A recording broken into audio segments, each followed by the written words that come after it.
प्यारे विद्यार्थियों, कैसे हैं आप? आइए आपका हमारे YouTube channel online classes by सलजाट पर स्वागत है।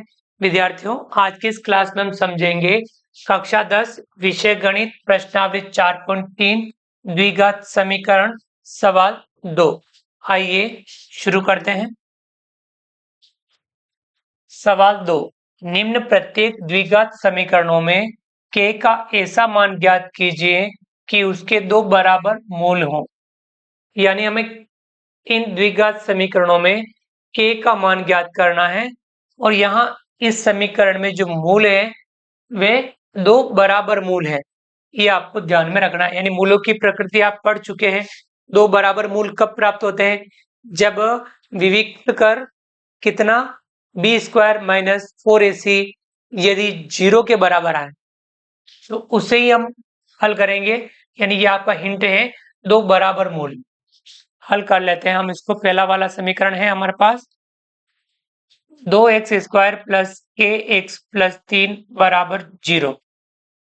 2x स्क्वायर प्लस के एक्स प्लस 3 बराबर 0। इसकी तुलना आप किससे करेंगे? जो हमारा द्विघात समीकरण है a x square plus b x plus c बराबर 0। आप इससे इसकी तुलना करेंगे। ये इसी रूप में है क्या? यस, ये इसी रूप में है। तब हमारे यहाँ a कितना आएगा? एक्स स्क्वायर का गुणांक यानी 2। b कितना आएगा? x का गुणांक यानी k। और c कितना आएगा? अचर पद यानी 3। अब चूंकि दो बराबर मूल हैं, चूंकि द्विघात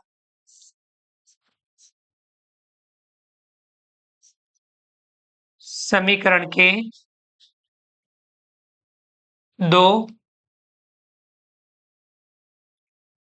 बराबर मूल हैं, इसलिए बी स्क्वायर माइनस 4ac इसका मान कितना आएगा? 0 आएगा। तभी यहाँ दो बराबर मूल होंगे। तो यहाँ आपको ये मान रखना है, बी स्क्वायर यानी k का स्क्वायर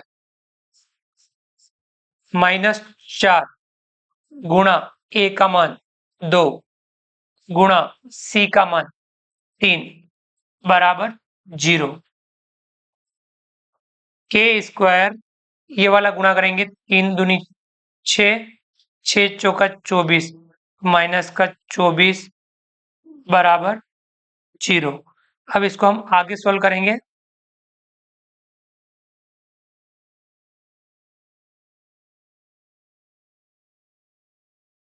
चौबीस को हम उधर पक्षांतर करेंगे, के स्क्वायर बराबर माइनस का 24 उधर हो जाएगा प्लस का 24। स्क्वायर हटाएंगे तो के का मान प्राप्त होगा वर्गमूल 24। वर्गमूल के आगे हमेशा प्लस और माइनस होता है। 24 का वर्गमूल यदि आप निकालेंगे तो इस प्रकार से, इसके बाद जो गुणनखंड करेंगे 2 का भाग 24 में 12 बार, 2 का भाग 12 में 6 बार, 2 का भाग 6 में 3 बार और 3 का भाग 3 में 1 बार। यानी एक जोड़ा बन रहा है। 2 इंटू 2 एक जोड़ा, यानी इसमें से 2 बार लिख लेना है। तो के का मान हमें प्राप्त होगा, प्लस माइनस अपने को लिखना ही है। एक जोड़ा बन रहा है उसमें से एक दो बार लिख लेंगे, वर्गमूल इन दोनों का गुणा करके वर्गमूल के अंदर लिख लेंगे, 3 दूनी 6। यानी के का मान कितना आ रहा है? प्लस या माइनस 2 वर्गमूल 6। के का मान ही ज्ञात करना था। हमारा के का मान हमें प्राप्त हो गया।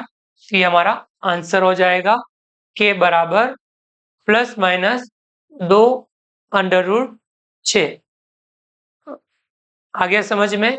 इस प्रकार से हम के का मान दो बराबर मूल दे रखे हैं, तो इसलिए बी स्क्वायर माइनस 4ac का मान 0 आएगा। उस टेक्निक को हमें काम में लेना है और हमें इसको हल करना है। अगला एक सवाल और है, इसमें थोड़ा अलग टाइप से है। इसमें भी यही है कि दो बराबर मूल है, दूसरा है के एक्स कोष्टक x माइनस 2 प्लस 6 बराबर 0। हल करते हैं हम इसको भी।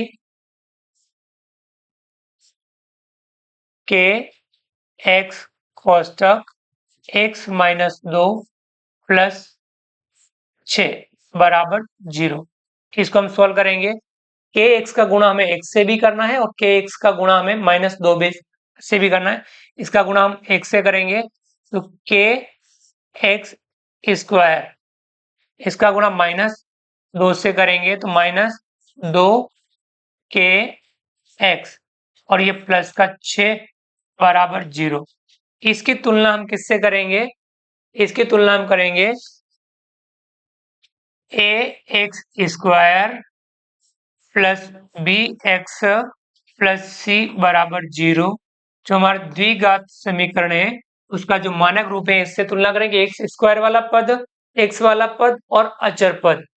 अब यहाँ अपन ए बी और सी के मान ज्ञात करेंगे। ए यानी एक्स स्क्वायर का गुणांक के, बी का मान एक्स का गुणांक माइनस 2 के, सी का मान अचर पद यानी 6। इनकी तुलना हम करेंगे चूंकि द्विघात समीकरण के दो बराबर मूल हैं,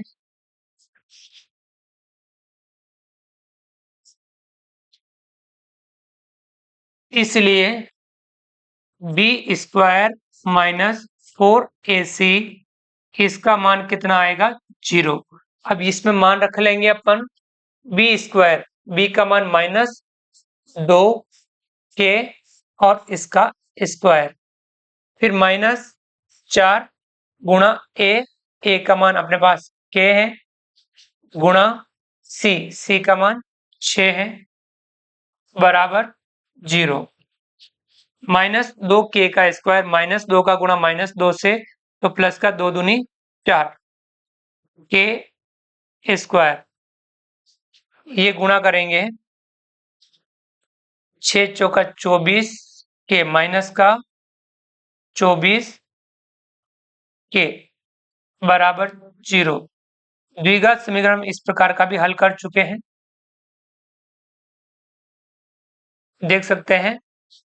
इन दोनों में पदों में कॉमन क्या आ रहा है? 4 के, तो कॉमन ले लेंगे 4 के, इसका भाग इसमें देंगे बचेगा के और इसका भाग इसमें देंगे तो माइनस का 4 छंग 24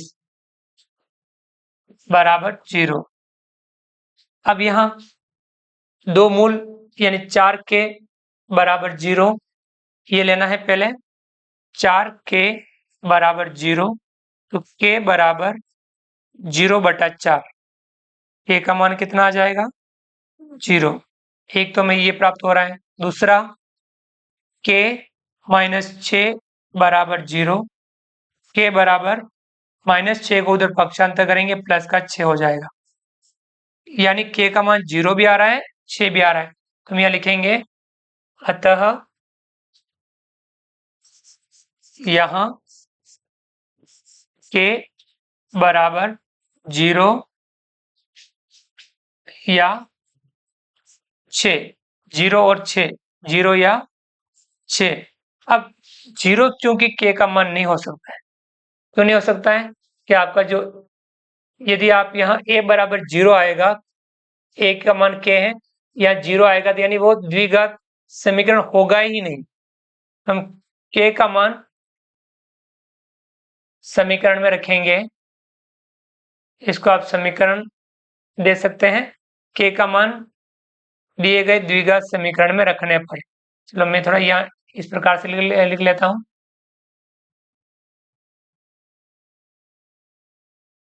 इस तरफ लिख लेते हैं k का मान दिए गए द्विघात समीकरण में या k बराबर 0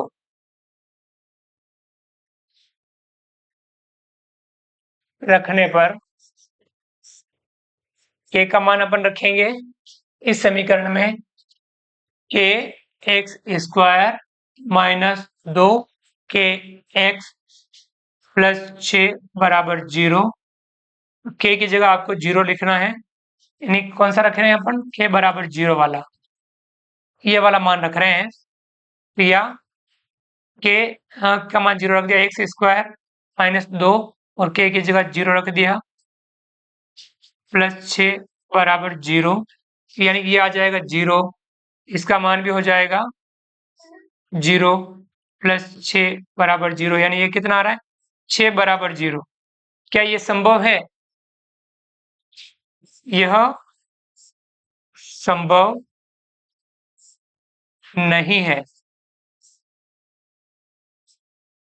इसलिए k बराबर कितना आएगा, k का मान 0 नहीं हो सकता है, k का मान कितना आएगा, 6।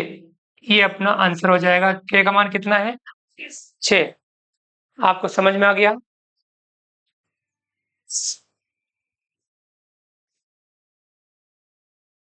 तो विद्यार्थियों, इस प्रकार से अपन जो हिंट दे रखा है उसकी मदद से अपन द्विघात समीकरण में जो k का मान है वे हम ज्ञात कर सकते हैं। तो आप इसका भी अच्छे से अभ्यास करें। तो विद्यार्थियों, उम्मीद करता हूं वीडियो आपको पसंद आया होगा। वीडियो को लाइक कीजिए, चैनल को सब्सक्राइब कीजिए और अधिक से अधिक साथियों तक वीडियो शेयर जरूर कीजिए। मिलते हैं अगली क्लास में नए वीडियो नए कंटेंट के साथ में। तब तक के लिए थैंक यू, धन्यवाद, जय हिंद, जय भारत। आपका दिन शुभ रहे। Thank you.